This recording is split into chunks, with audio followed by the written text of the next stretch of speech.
اسماعیل میرٹھی کا پورا نام شیخ محمد اسماعیل تھا۔ اسماعیل میرٹھی 12 نومبر سن 1844 کو میرٹھ میں پیدا ہوئے تھے۔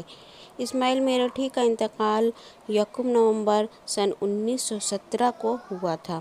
اسماعیل میرٹھی کے والد کا نام پیر بخش تھا۔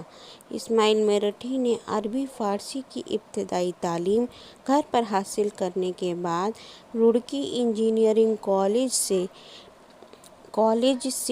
ڈپلومہ کیا تھا۔ اسماعیل میرٹھی نے 16 سال کی عمر میں جولائی سن 1860 میں محکمہ تعلیم کے دفتر میں ملازمت بھی اختیار کی تھی۔ اسماعیل میرٹھی نے اپنی کیریئر کا آغاز کلرک کی ملازمت سے کیا تھا۔ اسماعیل میرٹھی نے آگرہ کے سینٹرل نارمل اسکول میں بھی استاد کی حیثیت سے کام کیا تھا۔ اسماعیل میرٹھی نے شاعری سن 1860 میں شروع کی تھی جب وہ 16 سال کے تھے۔ اسماعیل میرٹھی کی شاعری کے استاد غالب ہیں۔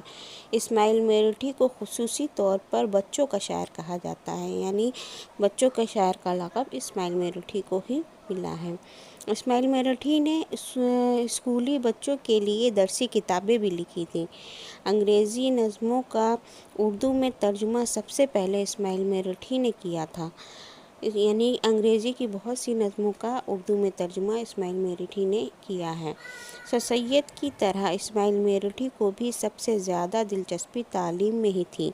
اسماعیل میرٹھی جدید اردو شاعری کی تاریخ میں محمد حسین آزاد اور الطاف حسین حالی کے ساتھ میں آتا ہے۔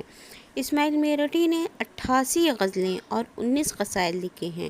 ان کی مشہور نظمیں ہیں: عجیب چڑیا، پن چکی، اب آرام کرو، خدا کی صنعت، بارش کا پہلا قطرہ، دال کی فریاد، کچھوا اور خرگوش، اونٹ، ہماری گائے، یہ سب ان کی مشہور نظمیں ہیں۔